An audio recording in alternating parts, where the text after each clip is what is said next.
Hey, mister, were you really Max Sledge? Yes, ma'am, I guess I was. He was a star who reached for the stars and fell. All she remembers about you is a mean drunk trying to beat up her mama. You're dead as far as she's concerned. He was a star who reached for life through his songs, but never let life reach him. When you gonna start singing again, sir? I'm not gonna start singing again, son. I've lost it. He was a star who loved and was loved, yet never learned to love himself. I have a daughter. You do?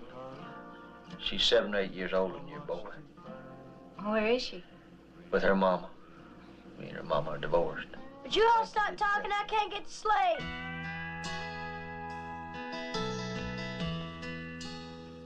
What the hell are you doing here? I was hoping to say hello to Sue Ann. Get Harry in here right away. You stay away from her. You hear me? You stay away from her, or I warn you, I'll have the law on you. Rosalie, are you jealous of Dixie Scott? Maybe I am. Why?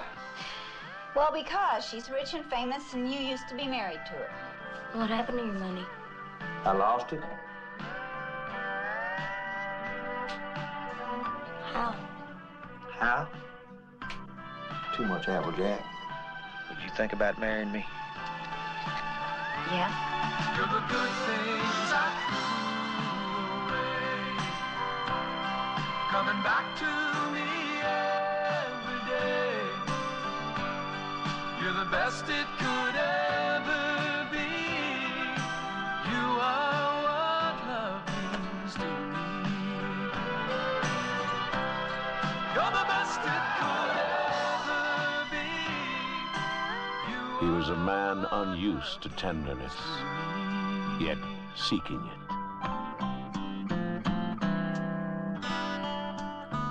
Tender Mercies.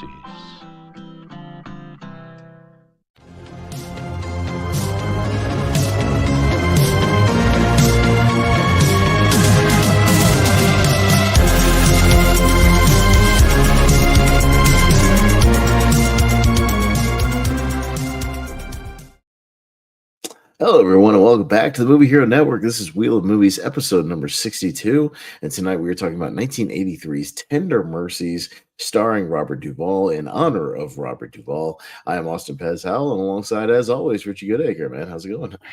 Yeah, not too bad, man. Yeah, something a bit different. I'm gonna confess I hadn't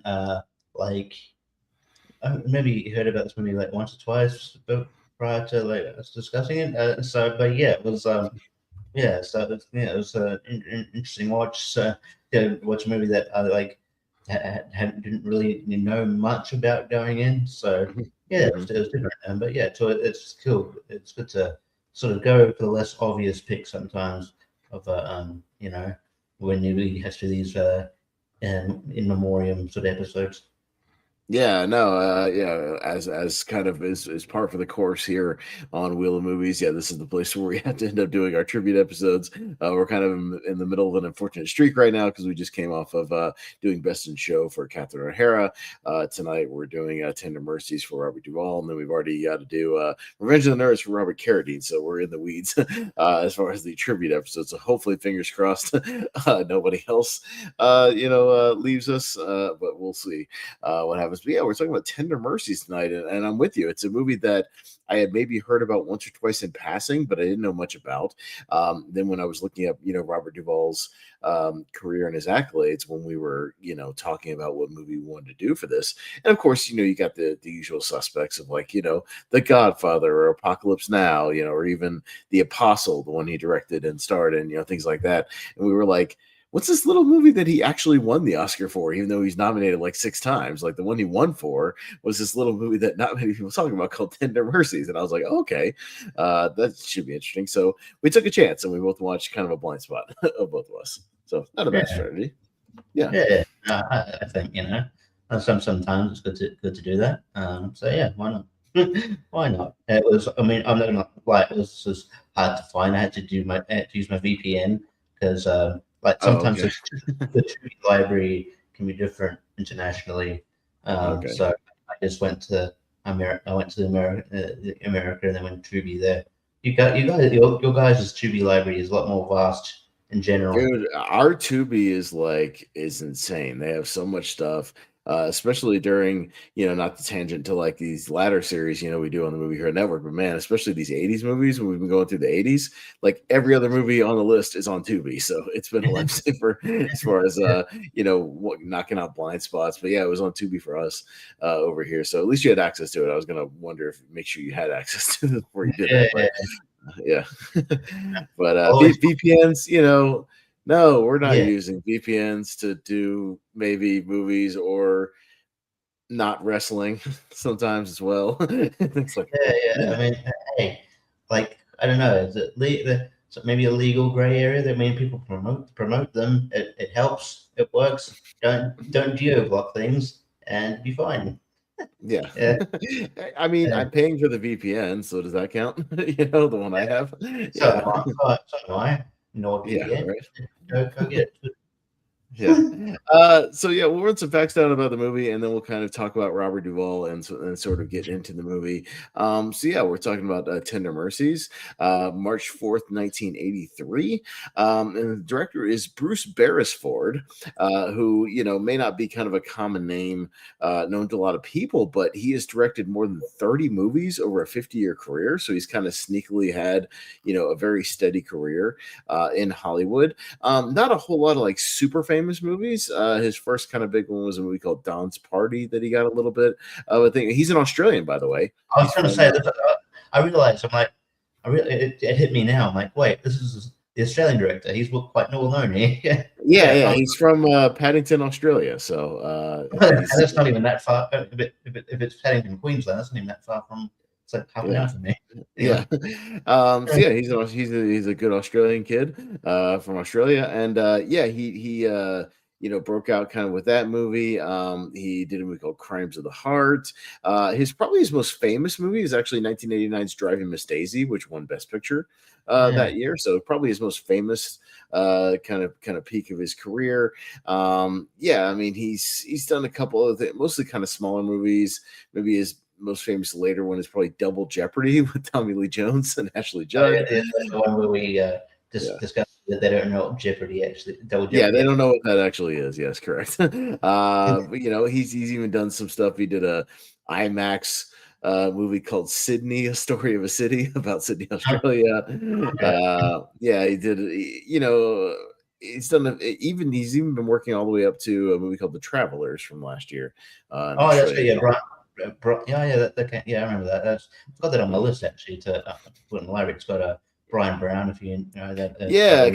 Kind of a long break before that. That was 2025, and his one before that was an Australian comedy drama called Ladies in Black. I don't know if you've heard of that one either. So vaguely, but definitely. I know the Travelers. I've seen the trailers and stuff. So I'll probably watch that here in the next couple of months. But I should have made the connection earlier. I'm like, oh yeah.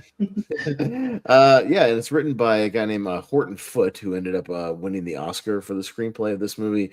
And he's mostly a stage play writer. He writes, if you look it up, he's written a whole bunch of plays, especially after this movie came out and he won the Oscar.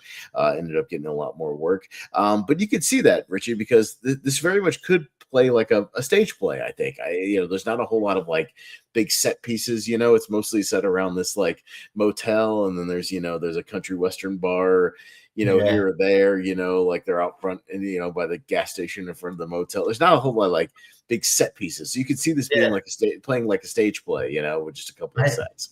I can see that. Especially also like kind of like a stage play. There's like a cold open, like there wasn't any like opening credits. Was just like it's straight away. It's just like give me back my bottle. Give me back. No. Like a stage play would just raise the curtain and you're into the scene. You know what I mean? You're like right there.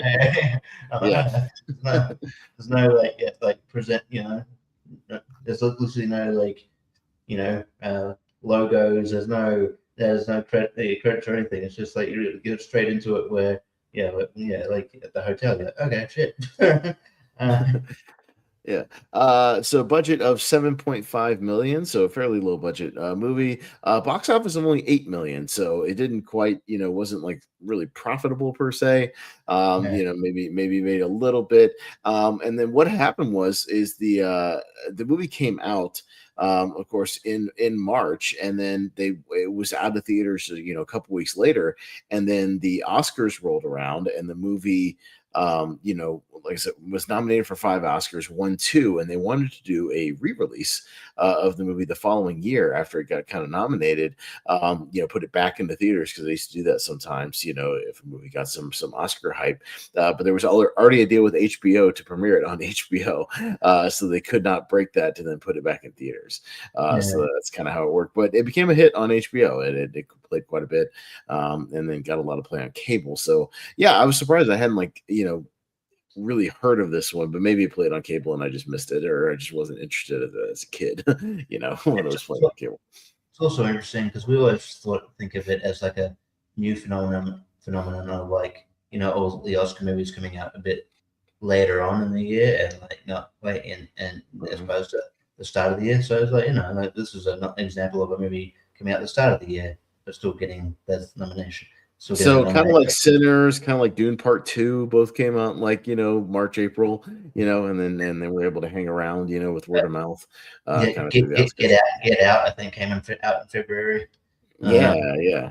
So yeah, a few of those here and there. Robert Duvall himself, the screenwriter kind of wrote the part for him, just kind of hoping he would take it.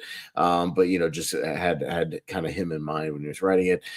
Duvall did kind of do some research. He said he drove around Texas a lot, because they did actually film this in Texas, and would take a tape recorder with him and record a lot of the locals, at different, bars or gas stations or, hotels or wherever, just saying different things so he could get the right kind of cadence, for the local accents. And then he even practices singing. He would sing with local, bands kind of around Texas at these small little dive bars. So he would because he did all of his own singing in the movie. So impressively enough. And he's not a bad singer, I'll say, throughout the movie. He's pretty decent, for what he does. He's all right. Kind of, I thought it was, I thought it was pretty good. I was impressed. Yeah, for sure. Like I said, 5 Oscar nominations for the movie. It was nominated for picture, director, original song for the "Over Me," the song that his ex-wife sings throughout the movie. Or "I'm Not Over You," the "Over You" song. Whatever, "I'm Not Over You," that song she's singing throughout the movie. So nominated for that, and then it won, like I said, 2 for a screenplay and Robert Duvall for best actor. So it walked away with 2 statues. Would you like to know what was touring around the box office in March of 1983? Because we got some interesting ones. So the big hit was actually a holdover from the year before, from 1982, a movie that came out in December. Tootsie was still a high grosser even months later. Tootsie was a massive hit, for anybody who doesn't know that Dustin Hoffman movie. Massive hit. That movie did gangbusters at the box office, and did a whole lot. I believe it was the number 1 movie. I ended up being the number 1 movie of 83, even though it came out in 82 or something like that, because it just stayed in theaters for a while.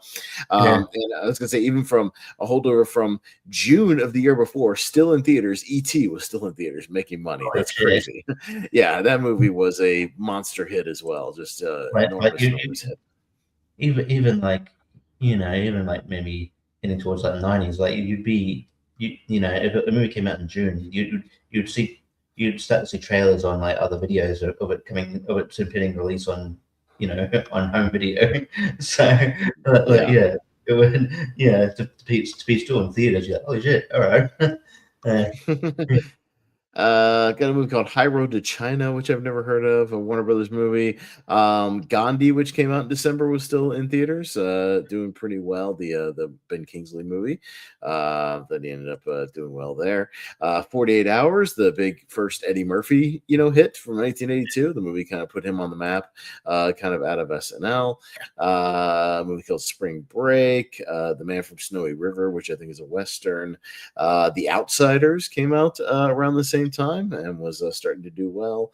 10 to Midnight, Sophie's Choice in theaters. So, a few well-known movies and a few not as well-known movies. But yeah, mostly stuff, here in March that was kind of holding over from December, some of those Oscar movies. But, two movies that got nominated for Oscars with E.T. and Tootsie that did well at the box office as well. So, you get a few of those ones that become kind of monster hits. So, yeah, let's talk about Robert Duvall first, kind of in general, and Richie, sort of maybe your familiarity with him, or what you maybe knew him from early on, or what you kind of most associate with him. So it's probably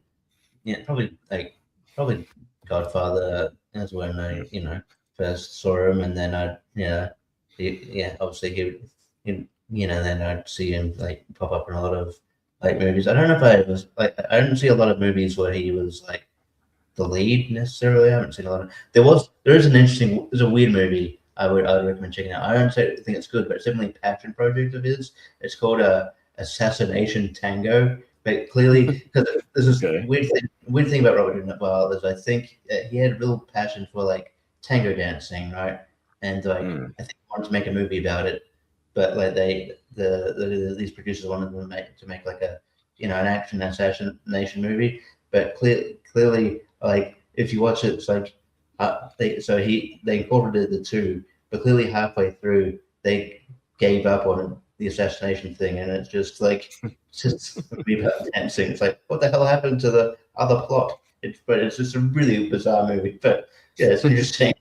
But yeah, 2002, same year as he's in John Q the same year. But yeah, I've never even seen that movie or heard of it. So there you go. It's very bizarre because it totally just. I've never seen a movie just give up on a plot before. And then like he's just dancing with this chick for ages. You're like, wow, what happened to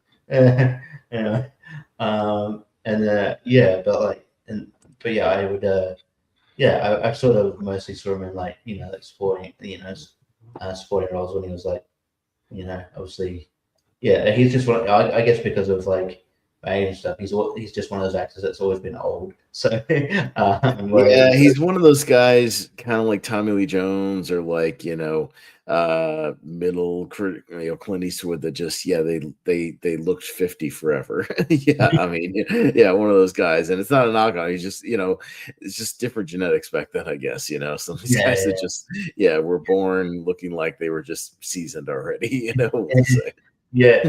So but like I've always really liked everything he was in.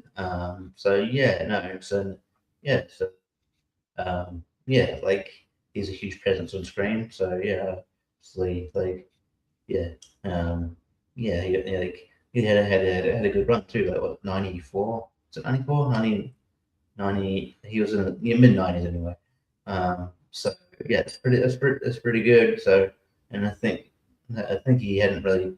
I don't know if he ever really took a step back before that too. So no, he's been steady. I mean, if you look at his filmography, he's been steady working literally since he started in 1962 with To Kill a Mockingbird. I mean, you start with To Kill a Mockingbird as Boo Radley. It's a pretty major one to come right out, and then he does some supporting roles here and there. But then 10 years later, he's like I said, he's in The Godfather. He gets nominated for that. He's in a couple of westerns, Godfather 2. He keeps going with like Network. Funny enough, my favorite horror movie of all time. He has a weird uncredited cameo at the beginning of Invasion of the Body Snatchers that when we watch that movie, remember he's just he's a priest like swinging on the swing at the beginning, but then you never see him again. So that's always a funny one, because he was just kind of around the set that day, and they're like, do you want to like put a priest robe on and just like swing for no reason? It'll just have an uncredited cameo. It's like, okay. That was always a weird one.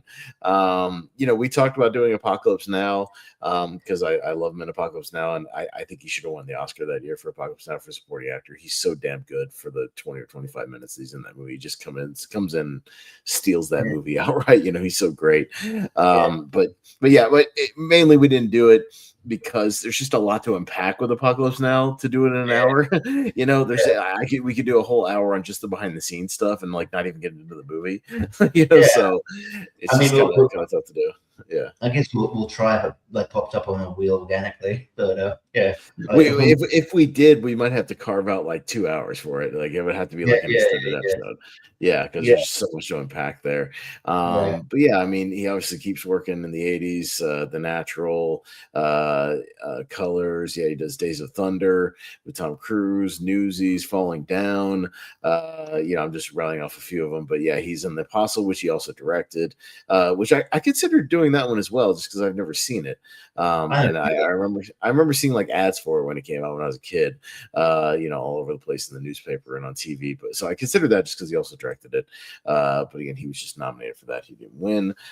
Civil Action, Deep Impact, which I always forget he's in until I go back and watch that movie. And he's like the main astronaut pilot guy in that movie. Yeah. Gone in 60 Seconds. John Q, Secondhand Lions, Open Range. I mean, the list goes on and on. I mean, he's good, but yeah. I mean, even his most recent thing, Hustle with Adam Sandler, in a movie called The Pale Blue Eye, I think was his last credit. So and the last credited movie in 2022, but 95 years old. So he lived a very long life and a very long career. Honoring him. But we'll get into this movie. And like we said, one that was both a blind spot for both of us. When I read the description, Richie, it sounded a lot like Crazy Heart, the Jeff Bridges movie. I was like, oh, it's about, kind of an alcoholic, has been, country singer who kind of, starts a relationship with basically a single mom and a kid. I'm like, that sounds a lot like Crazy Heart with him and the Maggie Gyllenhaal stuff in that movie. And he's kind of a, once famous, country singer who's kind of down on his luck and an alcoholic. I was like, oh, that sounds very, very similar. I wonder if it is. Funnily enough, I was curious after watching it. I checked. When I saw my VPN on, I checked on YouTube, and you could, I could have rented it as well on YouTube, but then on the suggestions, it's like people like this was Crazy Heart. Yeah, I was like, oh, I mean, it's kind of similar subject matter for sure. Only that one's got obviously a bigger budget and a little more going on. But yeah, like I said, this one kind of feels like a stage play from start to finish, and it makes sense when you look up the writer, and he wrote mostly stage plays. Like I said, it has that cold open of him getting drunk and kind of going on a tirade through the house, that we find out later he kind of put a beating on his wife in front of the kid, in front of the daughter, and that led to sort of their breakup and their divorce. But yeah, we kind of rejoin him, and by the way, he's got such a country name in this movie. It's Max Sledge. Max Sledge. Max Sledge. Yeah, that's definitely like a country name, for a country singer. But yeah, Max Sledge. He's kind of broke, and he stumbles upon this roadside motel. And the lady who runs the motel is Rosa Lee, who kind of runs this thing. She's a widow. Her husband, they got married very young, died in Vietnam, played by Tess Harper, and she's really good in this movie. I think she's got a nice kind of calm energy that sort of plays off of his kind of sometimes hard edge. Sometimes I think he's pretty good. She had a career in the 80s as well. Yeah, she was in one of the Amityville movies. She's in No Country for Old Men later. She's in Ishtar. Yeah. She's on Breaking Bad. She was Jesse's mom on Breaking Bad. And in the movie they did El Camino. El Camino, yeah.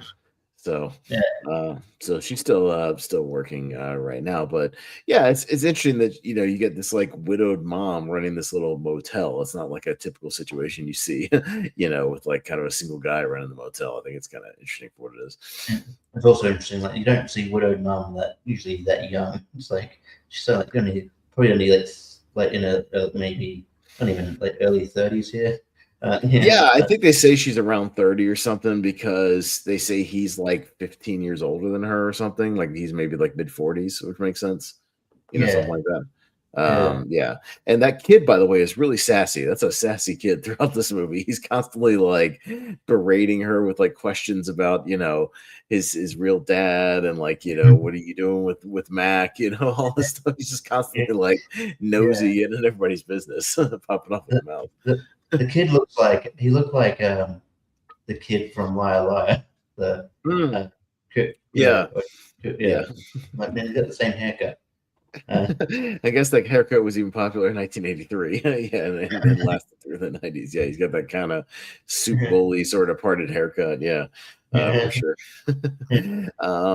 Yeah, so I mean, they kind of start up a little relationship.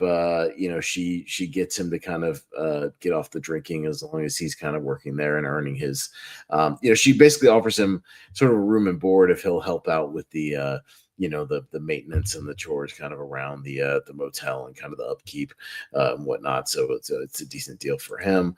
And yeah, they sort of start a little kind of relationship, and he kind of weans himself off the alcohol, and then they get married like fairly quickly. It's like I almost like missed it in the movie because I was taking notes kind of while I was watching some stuff, and I'm like, all of a sudden they're talking about like now that they're married now. I was like, wait, what? Pretty quickly. Yeah, I kind of missed the romantic chemistry there. I was just like, it's like they're kind of there. Yeah, he's like kind of living in the motel, working, blah blah blah, and then all of a sudden they're like kissing and they're married, and I'm like, wait, what? that was quick. It was basically what happened. What you see in the trailer. It's just like he just goes. I feel like they're just like gardening, whatever, and it's like, hey, would you consider marrying me? He's like, yeah. And I'm like, was that the proposal? Was that the proposal? I didn't see anybody get down on a knee and present a ring. And I was like, would you consider marrying me? What would you? That's a bit different. You know what it was similar to, like, do you remember Richie and Rocky 2 when they're walking around the zoo in part 2 and he does the proposal, and it's a total like thing where he's just like, I was just wondering if you wouldn't mind marrying me too much, that sort of thing. Like it's kind of looking more like a passing question. Yeah. Just the least romantic thing. Okay. Yeah, sure, why not? And then so he starts going to church with her. He's he's not a very religious guy, but he's kind of attending church, and she sings in the choir. And then word starts to get around, in this kind of small Texas town about him staying there, and I guess a few people in town sort of recognize the name or where he's from, because a reporter comes around, a few people like in these local bands, these local singers start kind of popping around asking about him. Hey, is Mac Sledge around? Is Mac around? Really like to talk to Mac. So I guess he must have been like, it's hard to get a gauge on his level of fame, Richie. Like, was he nationally known? Was he like known around Texas?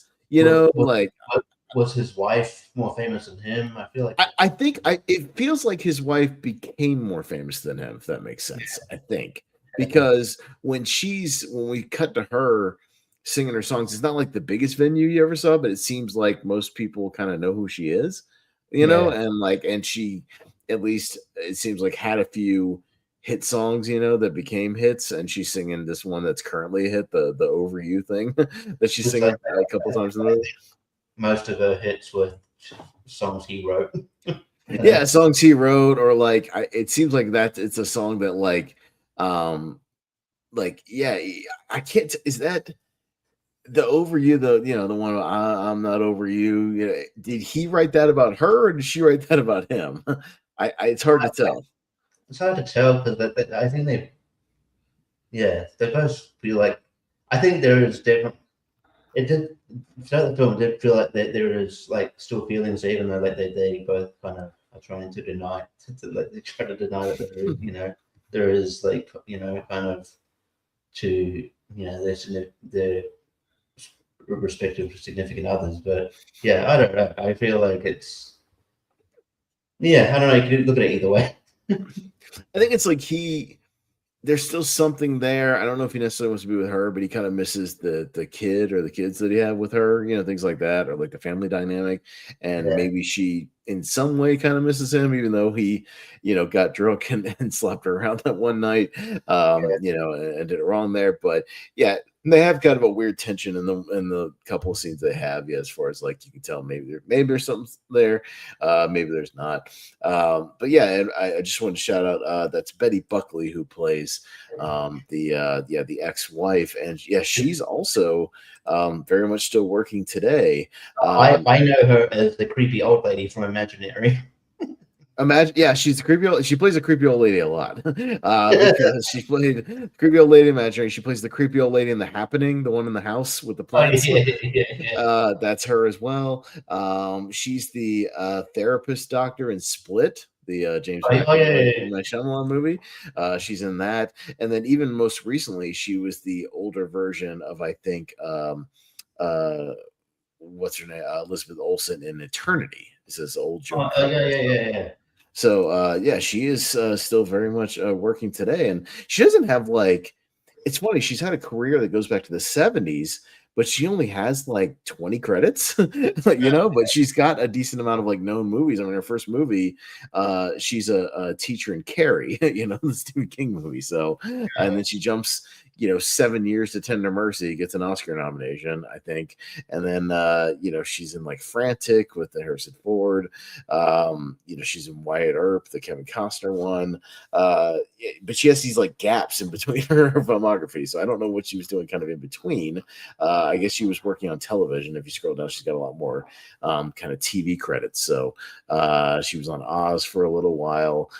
She did a bunch of TV movies.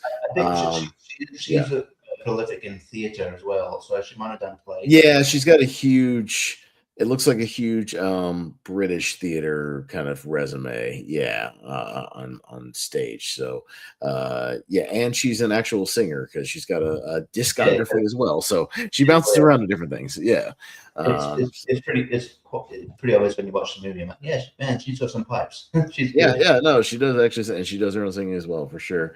So yeah, the word starts to get out that he's he's kind of in town, staying at this motel, and that he's kind of hesitant to talk to his new wife kind of about his past and sort of what happened with the wife and the daughter that we'll see later, played by Ellen Barkin, who comes around, who by the way, that's wild to me. Like, that's Ellen Barkin, because she's 71 now and she's really hot here, and she's like 27, 28. That's great how time works. I'm like, that can be Ellen Barkin. Like, I was gonna say, if you want to see her like super sexy, fast forward 6 years to a movie I just watched called Sea of Love with Al Pacino. Just saying. It's weird. Yeah, she's 71 now, and that's bizarre. Yeah.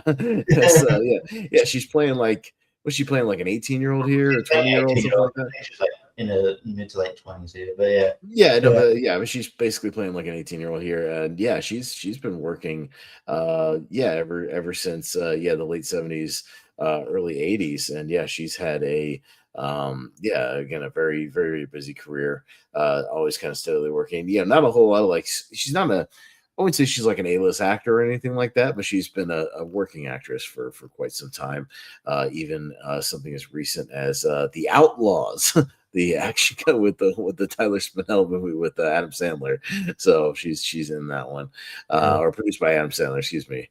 But she's still working today. A lot of TV credits as well, even on Poker Face recently on television. So still working. But it's bizarre to see her this young. Time is very weird when you see people like this when they grow up. So they have kind of a back and forth where she's coming back around as well. Sort of trying to, maybe rekindle the relationship a little bit. So she's kind of in and out of the movie. She kind of pops in, they'll have a conversation. She kind of pops back out. And sort of get back to Duvall. He's kind of secretly been writing, songs off on the side, just like writing, music, writing lyrics. He's got some kind of in his back pocket, and when these folks start finding out that, hey, you got new songs? Are they any good? Can we buy them from you? Essentially, can we use your songs and sing them and record Well, them? there's a song that he goes to visit Dixie, which is the ex-wife, because he wants to give him a song. But like, and then he's like, oh, it's no good. And actually, he gives it to I guess the manager, which is Wilford Brimley. Wilford Brimley, yeah, from The Thing and the diabetes commercials and everything. Yeah. Who, by the way, I've read on Wikipedia is apparently a huge pain in the ass to work with on set. He just like complains all the time. He's constantly bickering with directors. Yeah, apparently he's like a huge pain in the ass. I've read that a few times. Yeah. So he's got one of those reputations. But yeah, and then they're just like he said the pitch like the country music sucks basically. And they're like, oh, okay, but so I don't know, but he's still I don't know, but there's still, I guess, interest in there to wanting to perform, but it's just like he doesn't think he has it, and then but yeah, like I guess eventually he's convinced. But yeah, we'll get to that. Well, yeah, he's just convinced because Rosalie sort of gets a hold of one, and she kind of tools around with it a little bit, and she sings it a little bit, and she starts to see one that she thinks has kind of potential and whatnot, and then he kind of opens up to her after that night where he goes off, and you think he's going to go out like drunk driving or whatever. He's all pissed off, he's swerving around the road, he's like running people, he's like cutting people off in intersections, he's rage driving, just having like one of those bad nights, and he says that he drove by the motel like 6 times, and didn't quite pull in. He finally kind of opens up more about his past. He opens up more about the night, that he kind of beat on, Dixie, and kind of, what led to the divorce and all that. And then, he claims he's a better man now, but, we find out that, you don't know if he's telling the truth at first, but he says he bought a bottle of whiskey but poured it out. He didn't quite go back to it. You see him like kind of, but you don't know if he poured it out or not. It's just like and he's kind of like, you don't even know if he's drunk when he's saying it. It's kind of like I thought he was I thought he might have been drunk when he was saying that, but I was like, I guess,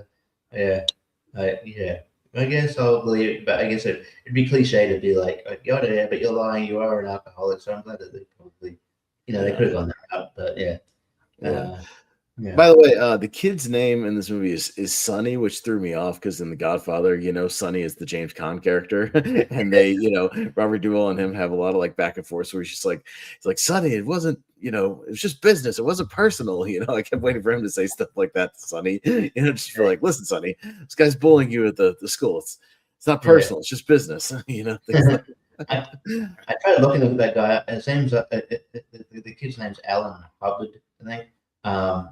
And couldn't find much about it. I think he became. I'm pretty sure this was his only. Oh, he doesn't have many other credits other than this, and he became really like religious. And there was one site where they bring up that he was in this movie, but then there's another site where they don't bring it up that he was in this movie at all. And I'm like, oh, so it's a different person. But I'm like pairing it up because I think he runs his church, or he's part of the church in Paris, Texas. And then I'm like, but then I paired them up. I'm like, oh, it is the same person. But they don't even, like, surely you would mention, hey, this is big thing that I was in. I did a movie with Robert Duvall, but just totally. I did this like Oscar-nominated movie with Robert Duvall. Yeah, that I guess it's pretty famous Texas movie. It's like sort of this like just praising him and how what a got great religious man he is. Apparently he's got like 6 kids now. But yeah, he looks very obviously looks very obviously very different, but as you would. But sure. I'm not 100% sure it's the same guy, but I'm pretty sure. Yeah, he doesn't have a Wikipedia So, thing you can click on. but- So yeah, he doesn't have one you can click on. So I guess you'd have to like kind of dig up information about it. But he's good in this movie. Yeah, he's not a bad like kid actor. So yeah, I mean, things are kind of rocky for him, but yeah. I did just quickly when the kids kind of he gets kind of bullied at school or whatever, but like I like how the bullies are just like straight to the point. It's really funny. Just this kid comes up to him and goes, "Your dad's dead." Your dad's dead. He's like, and the kid, he doesn't really know what to say. He's just like, yeah. Yeah, he's like, yeah, and he was like, yeah, and I'm like, yeah, I know. He's like, yeah. And then I think the same kid tried to pull it off later. He's like, yeah, well, yeah, yeah. It's like, well, yeah. And he's like, oh, well, yeah, I didn't. Oh, is he better? Is your stepdad better than your dad? Oh, I didn't know my dad. Yeah. Oh, like trying to like get. I didn't really know him. And he's like, so, do you like your stepdad? He's like, yeah. And he's like, all right. He's like, all right. And that's pretty much it. He kind of almost gives up because he's just not enthusiastic. He's like not getting pissed off. He's just very matter of fact, just like, yeah. That's us. Damn it. No, that's, and yeah, we should say that's kind of the same sequence where Mac, he gets back on stage kind of for the first time in a long time. He tries out this new song he's singing with that little band, and it goes over well. Yeah, it's kind of a sort of a romantic ballad, but it goes over well. They end up recording it, start getting some radio play. So as with this movie, there's like these peaks and valleys, because the movie kind of, you think he's going to be like on the upswing, right? And then he gets a phone call like right as they're about to go to the guy's house to like play the record, that Ellen Barkin's character is dead. She died in a car accident, and you're just like, with like 10 minutes left in the movie, and you're like, wait, what? Yeah, it's kind of throws you out of nowhere for a loop. I have a theory about that though, because the whole thing was done a bit weird because like she's clearly like Ellen Barker's character's clearly going through like a dark period where it's like she's with she's recently like married a husband, but I don't know if there's any much love there considering the way she looked at him when they went in the car. Clearly, and he was totally like aloof to her. Like he's just like off in La La Land in the car, just like making her drive. Yeah, she's not like financially. She wasn't, there was, obviously struggling financially. Like she was clear, and there's clearly concern there from,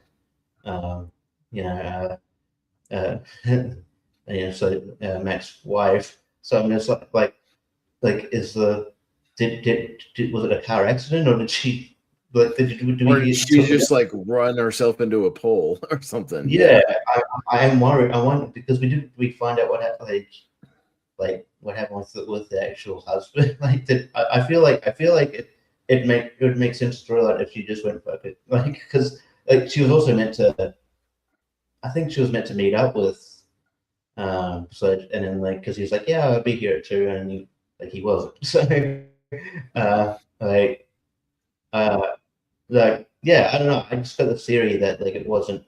I think a car accident. I think maybe the police thought that because obviously you're going to think that initially if there's someone dead in the car. But I don't know. I feel like I think maybe it was just like, yeah. I wouldn't be surprised if you at the audience you're supposed to think, oh, she may have committed it herself on purpose. So yeah, no, I mean it's possibility, yeah, because the scene kind of plays weird because you think they're gonna meet up and have another scene, and she's just dead via phone call, and then they cut to like a funeral, and he starts to kind of get depressed and break down, but and then you get this sort of final sequence, which is as he's sort of at his bottom of the bottom, he has this monologue about there's a big theme of religion in this movie, so he's kind of talking about why would God, take, the, your husband away from you, take my daughter away from me, all this stuff. And he does have a good line where it's actually on the Wikipedia page where he's like, see, I don't trust happiness. I never did and I never will. I was like, that's a pretty good line. Because he's hesitant to even embrace any kind of feeling of happiness in his life that he might have. But then the movie ends with him.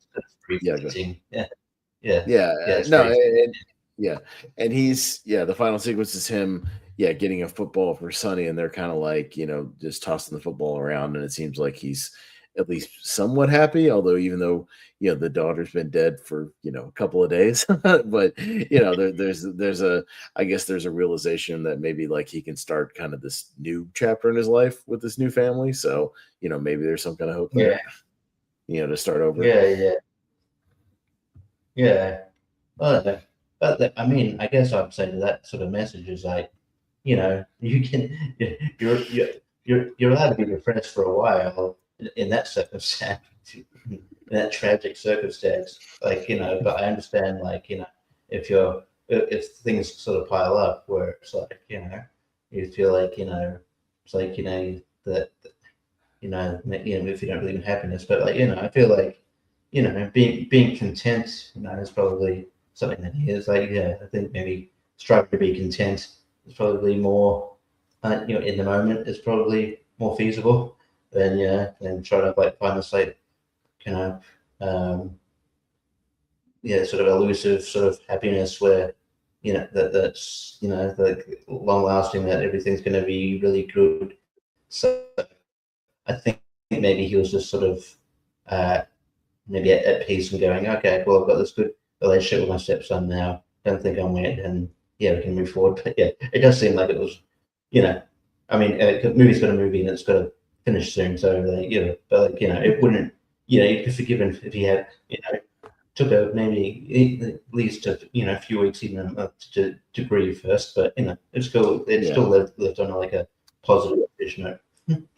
No, I was wondering how they're gonna wrap it up when there was like they get to the end of this funeral scene and there's like 8 minutes left in the movie on TV. I'm just like, wait, how is this really gonna wrap up? Or is it gonna be one of those like depressing endings, that just kind of leaves you wondering where the character's gonna go. So does he continue the song career? Does he not? I don't know. It seems like he's got finally got something going again with this song and maybe a few other songs he's got in his back pocket, or does he just put that behind him and focus on the family life? I don't know. You can see it either way. I thought because sort of old habits and some people who can't maybe just because he's depressed. I thought like how it was like, oh no, Matt got a present for you, it's on your bed. I thought it'd be a football, but then a note said like basically going like that he wasn't be there, that he's gone. You know what I mean? Like take like it would make sense for his character to sort of take off because he hadn't been there for other it would make him look great, but it would make sense in the character way of like look like I can't just can't do this, I can't do sort of hurt or whatever, but I'm glad it sort of ended up on a happy note. But I could also understand what if he decided to just sort of drive out into whatever. So I have thought it was gonna be like a football, and then it's like my note to say he was gone or something. But no, that it was a decent way to end on. At least kind of a hopeful. For what they showed, kind of a hopeful ending that you can sort of interpret, maybe what happens next. But it's not like a plot heavy movie. It's mostly kind of a character study, of this character and sort of the family members around him. Again, we talked about it kind of plays like a sort of a stage play, just kind of a few primary set pieces and just a handful of characters. You could see them kind of turning this into something like that. I could definitely see kind of the occasion. But I mean, not much else going on. It's a pretty straightforward movie. It's this guy, kind of the ups and downs of this sort of post career life. But I mean, I think overall, Richie, like, I think it's a a pretty good movie with like a really good performance at the center. I don't think it's like an outstanding movie that I would go to like over and over again, because it's shot fairly simply. There's not like a lot of amazing cinematography or sweeping shots or anything like that. It's a fairly straightforward made movie. At times, like, it's not like a dynamic thing. It's just more about this script, and these characters and kind of the performances. It's very simple. Yeah, I'm sort of in a similar boat. It's like I think it's pretty good, all right, and with pretty good performances throughout. But there's like it can be slow paced at times, where there's times where I actually rewind because I was like checking out a little bit. But yeah, and yeah, it was. Yeah, I think, but it was good. But yeah, like I don't know whether I would. It's not something I probably. I'm glad I watched it. Don't know if it's something I would necessarily rewatch in a hurry. But like I said, performances were were pretty good. There's not much. There's not a lot of like. There isn't really a lot of stakes in the movie. I mean, there's like the guy that doesn't who kind of is hesitant to connect with people because of like his past and stuff. But like for a lot of the movie, it does. I don't know. There never seems to be that huge. There never seems to be that huge dramatic moment. There's always this. So there's, and except for maybe the funeral, which comes out of nowhere, the death that comes out of nowhere. But it's just like there's never that like they. I was always expecting like, Mac and his wife to have this huge blow up. They never really do. Or for him to have some like completely show-stopping monologue or something like that about his life, and he has a few like mini ones, but not like like you mean like that 5-minute like break it all down scene, like to put it all together. Yeah, complete breakdown of thing, where it's like it's rock bottom. So it's like there is stuff that it's like there's almost stakes here, but it's like kind of resolved. You're like, okay, it's like he's got some turmoil here, but I don't feel like it's ever like heightened to like a real dramatic level. Just like, okay, he's a dude with some issues, got a bit of a checkered past, but like it's it's never it's an interesting character study, but I don't think they didn't really. I think they could have gone a bit deeper with it, and maybe a bit more dramatic, but it feels a bit surface level sometimes. But yeah, and the core thing is, it's decent. I'm not like, again, like you and I aren't really religious people, so I guess the religious undertone says that it is what it is. But yeah, sometimes. But yeah, I don't know. It was good. It was good. Glad I watched it. But yeah. Like I said, and it's good. This show is good for that. This show is good for that, for watching things like that. But yeah, I don't know. Not sure. I'll probably give it a rewatch, but glad to watch.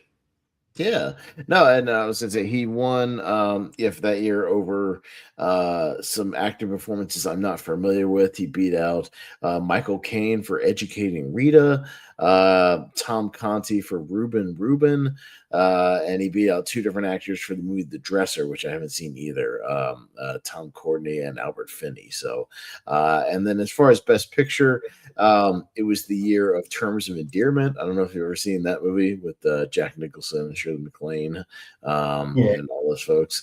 But yeah, it won Best Picture that year over The Big Chill, The Dresser, The Right Stuff, the astronaut movie, and Tender Mercy. So probably the right movie won. I haven't seen Terms of Endearment. I've seen pieces of it.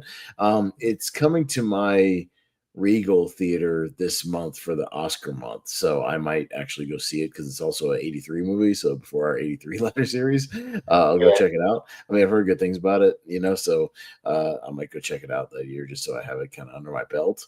From everything I hear, it's a good movie. So I don't see this one. I'm with you of like being that show-stopping movie that like wins Best Picture. I just don't quite see it, as far as that No, goes. I feel if it did, I at least I'd know a little bit more about it. But yeah, because it kind of Yeah. it's weird that like you'd think even it's just weird how like Oscars work. You'd think like movies that get nominated will like would at least like stay in the I don't know, the consciousness of people. And with this, if you go through the list of like things, even in like 2000, you're like, oh, I forgot that was a movie. Yeah, no, not I think it was in the movie. It got nominated for awards. Okay. Yeah. No, it's hard to like. I was going through JPO's doing like a best picture, nominees and winners, draft on Sunday. And I was going back through a few of those wikis and I was like, oh yeah, I forgot that movie got nominated for best picture that year. Or I forgot that was, in the running that year. That just, mostly movies we still talk about, but a few of those like weird outliers where you're like, oh yeah, I forgot that movie was like a thing for a minute and then nobody talks about it anymore. That's I'll go back and see what was nominated for best picture, or what won for some acting thing. It's like some acting performance in a movie I've just never heard of, and you're just like, it's kind of weird how it can be like the top thing that year, and then 20, 30, 40 years later just nobody talks about it, or we're talking about some other one that didn't win. The opposite. Okay. It hit well with the people who voted that year. And and that's it. That's it. I don't know. Luckily, but yeah, it's I feel like that's always going to be, there's always going to be that one that sort of just or nominated or wins that won't take center time, but it happens. But but I'm glad I watched this movie. It was good, but nothing blow away. But proved that Robert Duvall was great, sort of versatile actor. Be missed, and like we mentioned before, wish we could say this was the last tribute episode. Yeah. But, I was gonna, I guess, because we're sure, but because we got a kind of a lot of tribute things. Do you want to do the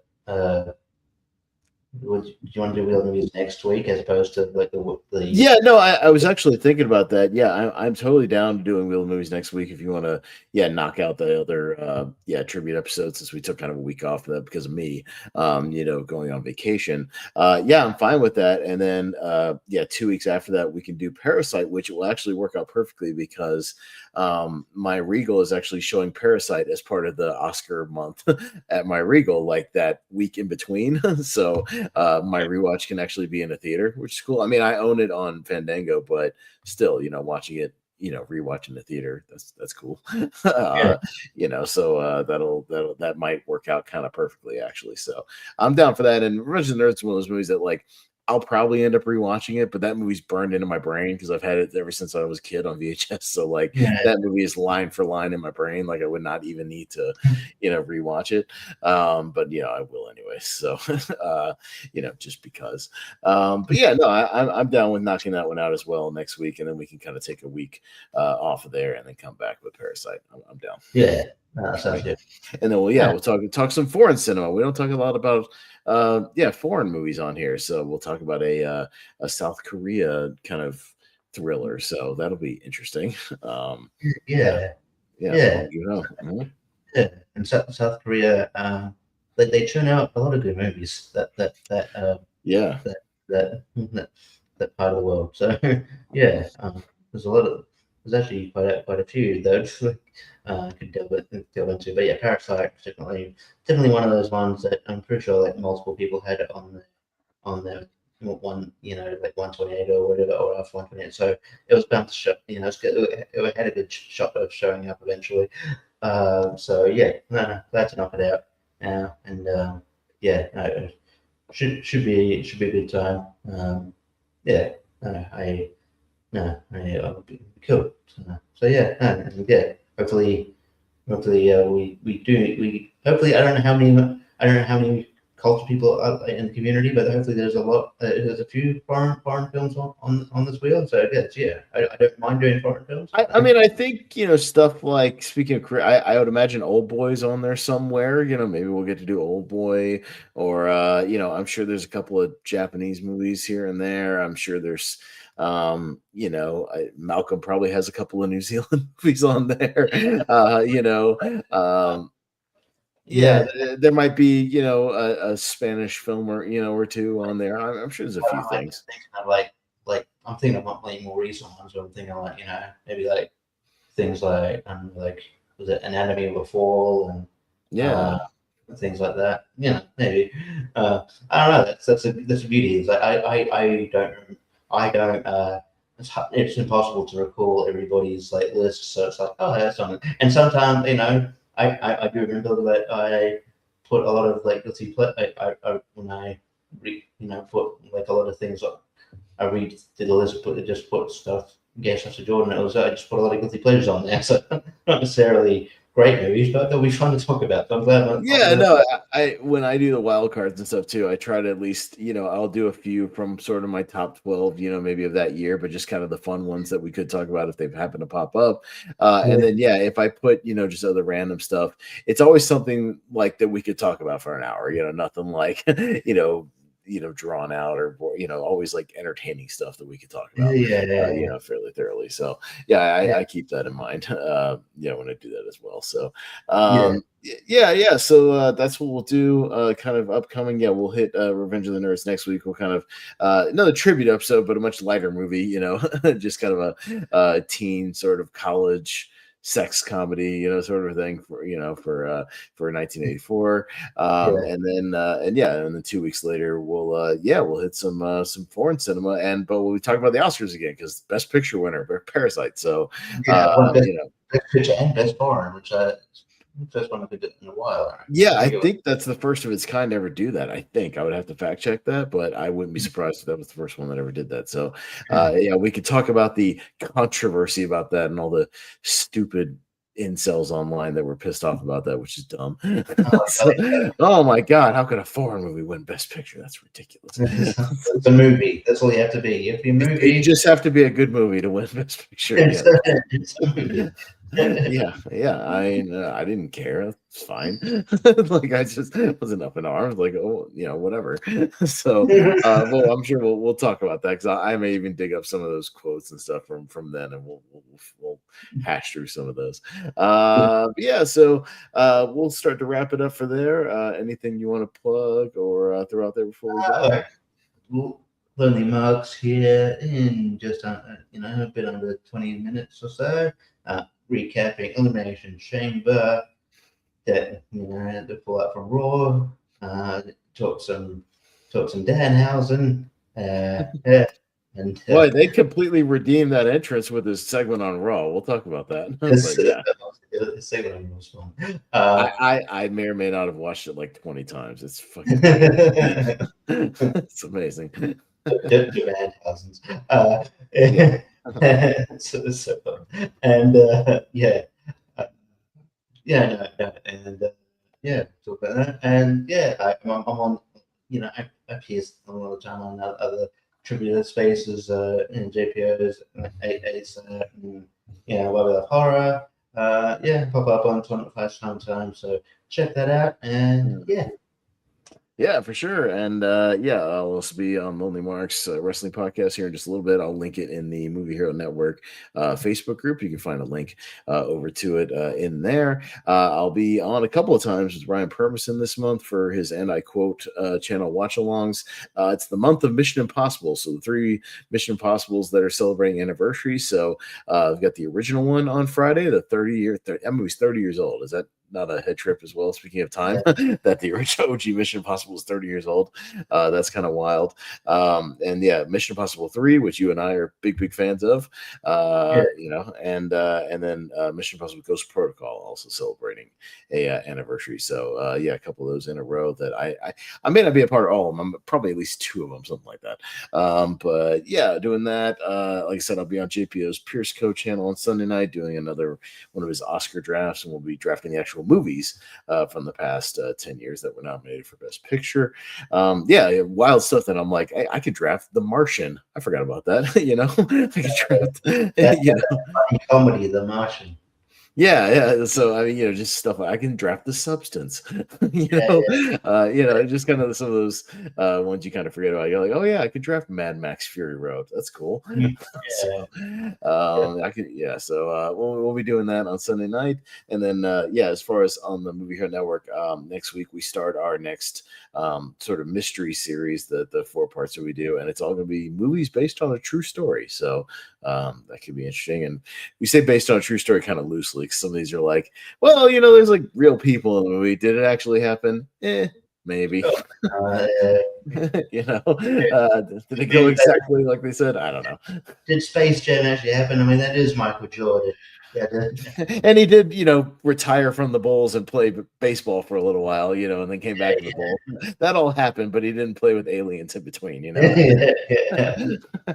So yeah, loosely, but we'll talk about that. It should be interesting. So yeah, Revenge of the Nerds and Parasite on the docket coming up in the next couple of weeks. But we'll leave it there. Talking about Tender Mercies tonight. R.I.P. Robert Duvall. We'll miss you, man, but you left us a hell of a career to always look back on and watch. So we appreciate that.